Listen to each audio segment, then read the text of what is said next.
Hello, welcome to another edition of the Pace Report. I'm Brian, Pace reporting live here at the Bowery Ballroom here in New York City.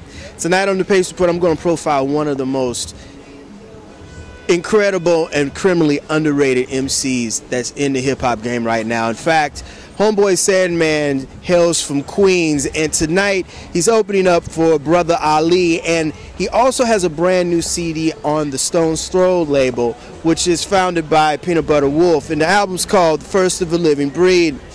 Sat down and talked about his origins here growing up in New York and Queens, and we talked about him really coming in on the tail end of the underground hip-hop scene here in New York City and how he's had to work 3 times harder without the major labels to get his music out here as well as globally. We also talk about some of his musical influences in hip-hop as well as how his lyrical game is really elevating and taking hip-hop to another level.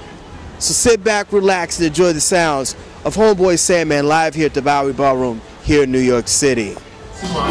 Don't get there when I answer to a whole lot. I don't fuck with none of them bastards freaking on the box. I don't care for candidates, asses like in Puerto Rico. Ain't no different from being asses trying to force a rock.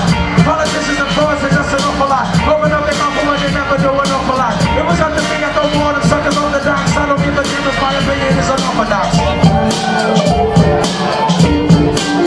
Yo, what you want from me? I ain't never been scared to keep it real with you. Before I signed the stones, I wasn't trying to get a deal with you. Similar to Shaka Zulu, I want to for you. Then again, it's also Shaka Khan because I feel for you. You right here for us, but I'm now, I don't hear from you. Don't be mad at me because I was mad to skip a minute, so now you throwing stones because I'm a show up on the pedestal. I'm not the flame because all this garbage is identical. Yes, true. Yo, what you want from me? What you want from me? What you want from me? What you want from me? What you want from me? What you want from me? What you want from me? What you want from me?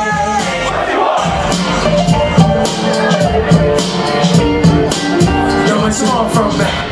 Make some noise! First of a Living Breed, congratulations on many fronts. You're opening up for Brother Ali's tour, and also you are on Peanut Butter Wolf's Stone's Throw label. Word up, yo. Shouts to PB Dub. Shouts to Brother Ali. You know, blessings is abundant right now, as always. You've worked hard. I mean, I think I told you earlier that this is pretty much the long time in the making. I mean, you had 2 successful EPs that came out before this project. Yeah. I had 2 releases on Stone's Throw. I had the Subject Matter EP, which came out in January, and the Chimera EP, which came out in April. And, you know, those are after, you know, I got 3 full lengths. Good Son came out in 2010. Actual Factual Pterodactyl came out in 2008. Nourishment came out in 2000. Nourishment Second Helpings came out in 2007. So it's been a lot of work, man, but it's building up. You know what I'm saying? What's it like now being on a very, very independent and prosperous label? Because, you know, Peanut Butter Wolf has put out some artists that, you know, you've got jazz, you've got R&B, you've got some alternative hip-hop, and now you're pretty much bringing a whole nother flavor to the label. I love being down with Stone's Throw. Because, you know, you talk about the different flavors, that's because it's all about music, you know? It's not about smoke and mirrors, glitz and glamour, or none of that. You know, some artists, they'll be into that, but that's because that's what they're into. You know, that's not what the label's about. The label is about talent. So from jazz musicians to, you know, rock, punk, whatever, if the art is paramount and, you know, and you pick up Wolf's ear, then, you know, then if he rocks with you, he's going to rock with you and he's going to support you, you know what I'm saying? So it's ill to be at the offices and be in LA with cats and just be around so many different musical energies, you know what I'm saying? I think it's good. I think one of the reasons why my music has a versatility that it does is because I'm a student of many different genres and I'm picking up off many different energies, you know what I'm saying? So it's ill. This record, you've got some dynamic producers on here. I mean, we're going from Jonwayne to, I mean, you've got about maybe 7 or 8 different producers on this record. I might even have 9 or 10. I'm not even sure. I know Authentic RTNC did 3 joints. Jonwayne did 2 joints. I think everybody else just did 1 joint. 6 Sense did a joint. 2 Hungry Bros. Oddisee did a joint. Oh No did a joint. J57 did 2 joints. I'm up to 8 now. We're up to 8. Invisible Think did a joint. Oh, wow. Reality did a joint. That's right. Howard Lloyd did a joint. now I think we might be done.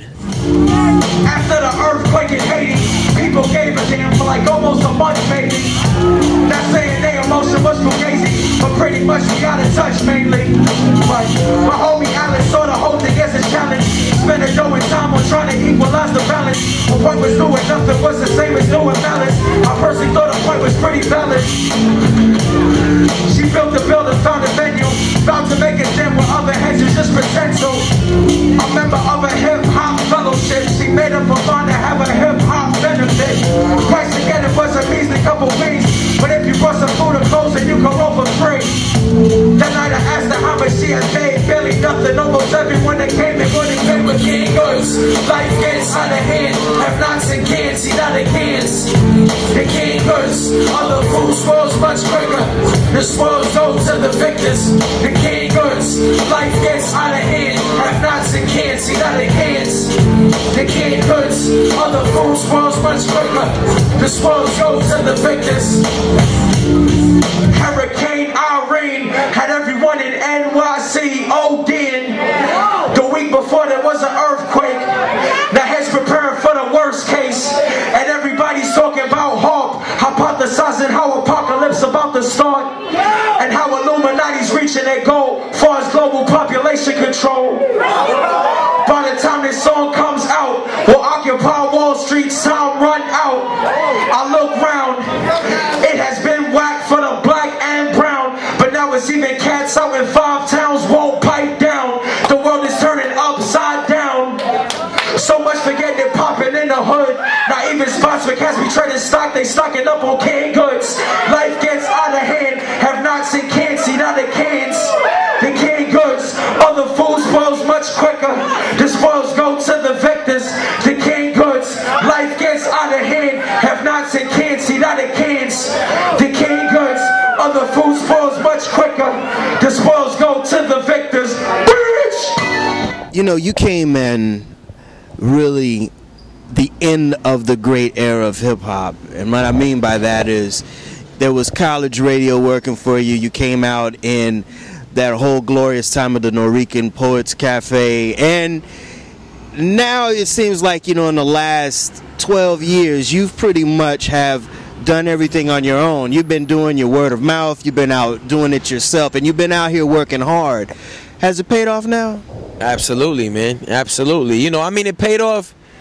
I've been rhyming about 6 years. You know, I hosted at the New York and I hosted all that, the longest running open mic in New York City. You know, the one that Bobbito originally hosted, that Flaco Navarro later hosted. But I hosted those I hosted like 2008, 2009. So I was there towards the end. Oh, you know, not to say, I mean, it's still going on, you know, but it was actually, you know, late 90s, early 2000s was really, really, you know, particularly mid to late 90s before 9/11 was like the real, but I wasn't even really involved in that, you know what I'm saying? I was doing other things. I wasn't even really rhyming like that. But since I started going hard rhyming, wrote my first sober rhyme, December 2006, it's paid off since then, man. I do whatever I want every single day. My life couldn't get no better than it is today, you know what I'm saying, Cat? That's why I put out the record, Not Really, you know, like, my life is amazing. I got amazing friends. I got amazing family. I got amazing support. I'm able to create hip-hop records that'll stand the test of time. You know, like, it paid off. It paid off when I went for it. You know what I'm saying? It's been paying off ever since. You know, I read something that you said in an interview about how people were looking for a career and profession, and the law thing wasn't you, and you found your niche. You said that music and hip-hop was what you were set out to do. Yeah. It was you know, I was in law school beforehand, and before that I was a teacher, and before that I was a bartender, and before that I was doing some marketing-ish, and I did a whole bunch of things before I recognized what my passion was and what I wanted to do with my life. But people sometimes is like, oh, that's so crazy how you left law school to become a rapper.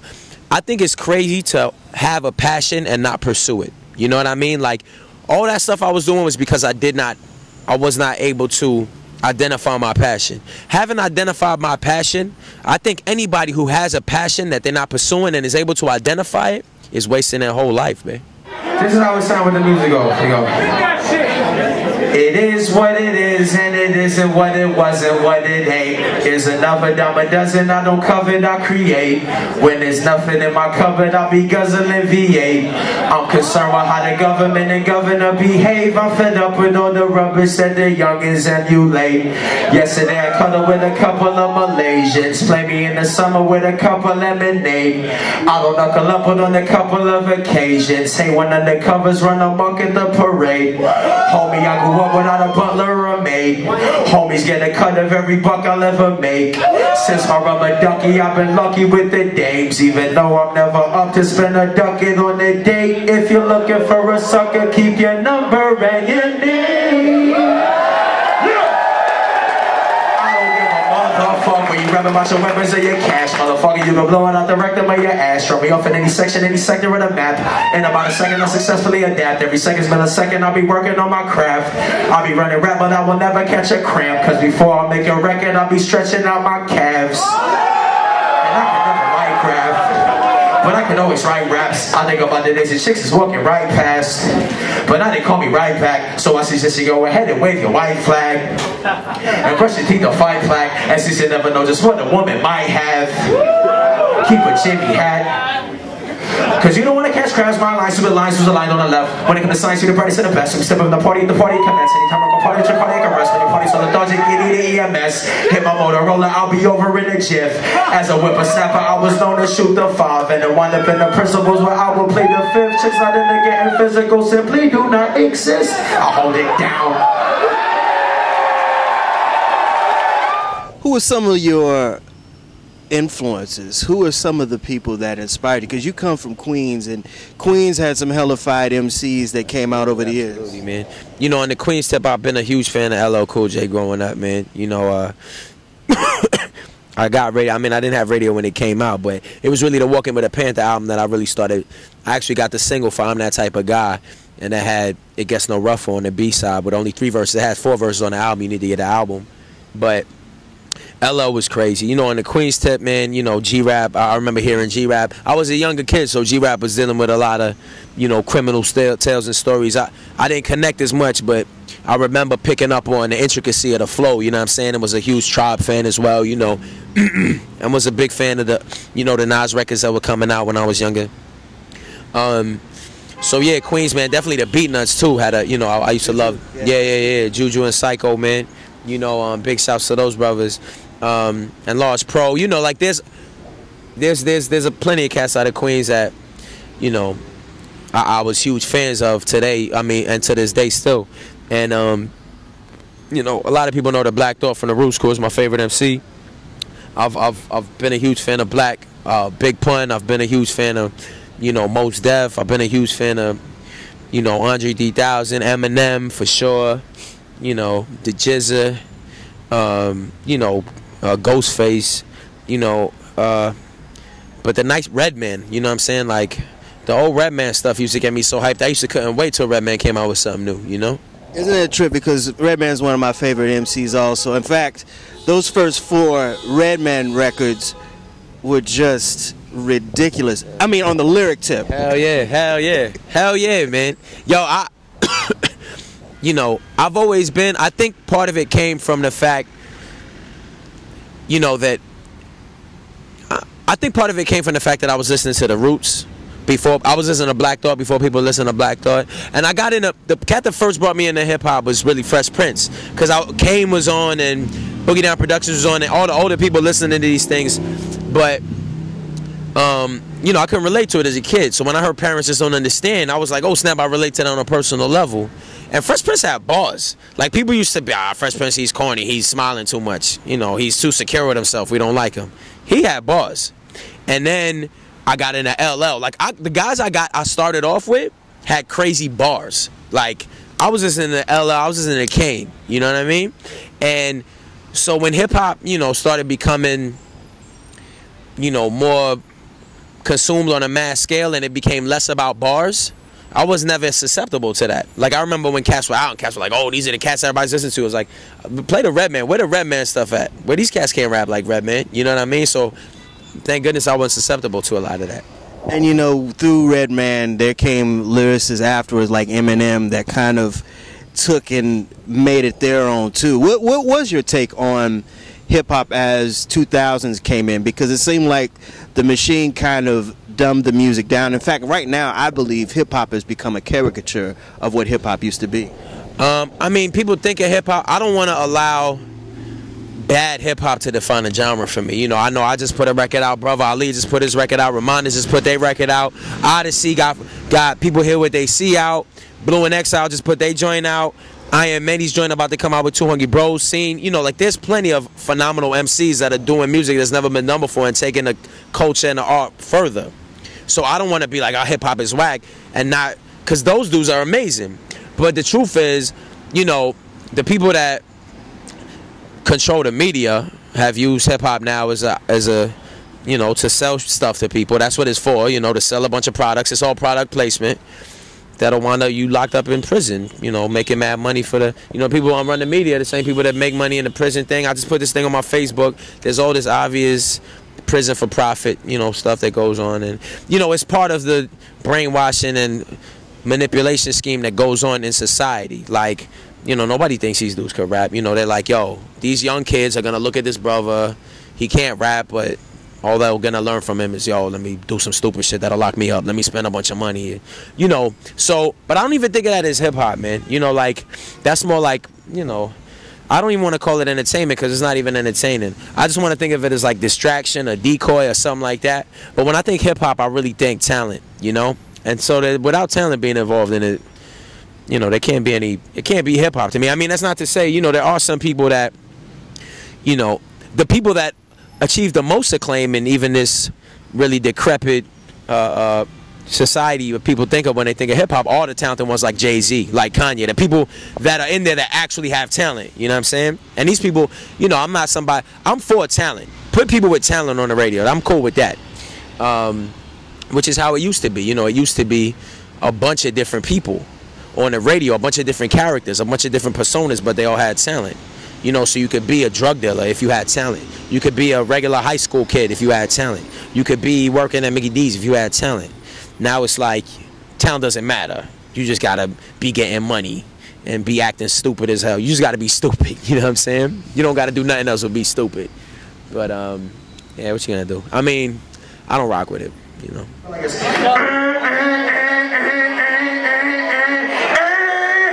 My legs heavy, my legs color right size large, and my socks draw dogs like Eddie. Rolls on the ground like veggies. Sound crack crown from the sound bite, sounds like edgy. Deepest boxes so my dick can breathe. Bike seats, small wedgie. My TV and deep clip and clear. Skin care still use carry home ball, wiggle ball, blackberries. Skin like pop, walk fast on my bike. Can you walk, rock, pause, some parts of my life.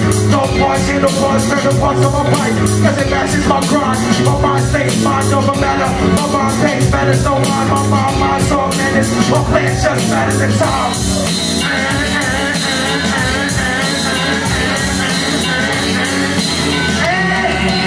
What's hip-hop mean to you? Hip-hop to me is talent that comes from making something out of nothing. You know what I'm saying? I had a conversation with Crazy Legs of Rocksteady, and he really broke it down to me. Because, you know, for a long time I was like, yo, hip-hop is about love, hip-hop is about... And he said, yo, I appreciate that you're about love, and I appreciate that you're about what you're about. But I got to let you know that when hip-hop started off, it wasn't about nothing, but being able to take nothing and make something. You know, it was kids that was flat broke, couldn't be happy about their school, their schools was terrible, couldn't be happy about their family, everybody was locked up, couldn't be happy about nothing, was living in the Bronx, it was shabby, you know what I'm saying? And needed to... Didn't have nothing to be proud of, but if you was a good athlete, you could be a b-boy. If you had a little charisma, you could be an MC. You know what I mean? If you had a little art, you could be a graph person. You know what I mean? So it's actually funny to see what people think of when they think of hip hop now, because it's actually the opposite. Hip hop is being cool without anything, you know? Whereas it's come to now, you're cool because of the things you have. You know what I'm saying? Which is a full 180. But you know, I'm thinking talent. I'm thinking real. Nothing. What's the word I'm looking for? It's something that means inner. It's something that means. Yeah. But you know, it's not something. What's the word I'm looking for? There's a perfect word But hip hop is what comes from inside, and it's honest and it's truthful. You know what I'm saying? It's nothing artificial. You know what I mean? Like I say, I can't think of these things as hip hop if there's no talent involved. That'll do it again for another edition of the Pace Report, reporting live here at the Bowery Ballroom here in New York City. I'd like to personally thank Homeboy Sandman for his time, as well as the staff and management here at the Bowery Ballroom. As always, please visit my website, www.thepacereport.com, for my weekly column as well as my past segments. Until next time, remember, if it's in the groove, it'll make you move. Till next time, peace.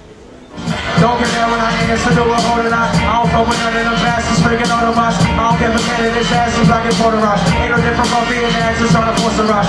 Politicians and frauds are just an awful lot. Open up their mouth for what they never do an awful lot. It was up to me, I throw more them suckers on the docks. I don't give a damn if my opinion is unorthodox. Yo, what's wrong from me? I ain't never been scared to keep it real with you. Before I signed the stores, I wasn't trying to get a deal with you. Similar to Shaka Zulu, I want to for you. Then again, it's also Shaka Khan because I feel for you. You right here for us, but time now, I don't hear from you. Don't be mad at me, cause I was bound to skip a minute, so now you throwing stones, cause I'm a show, on the pedestal. I'm not the flake, cause all this garbage is identical. Yes! True.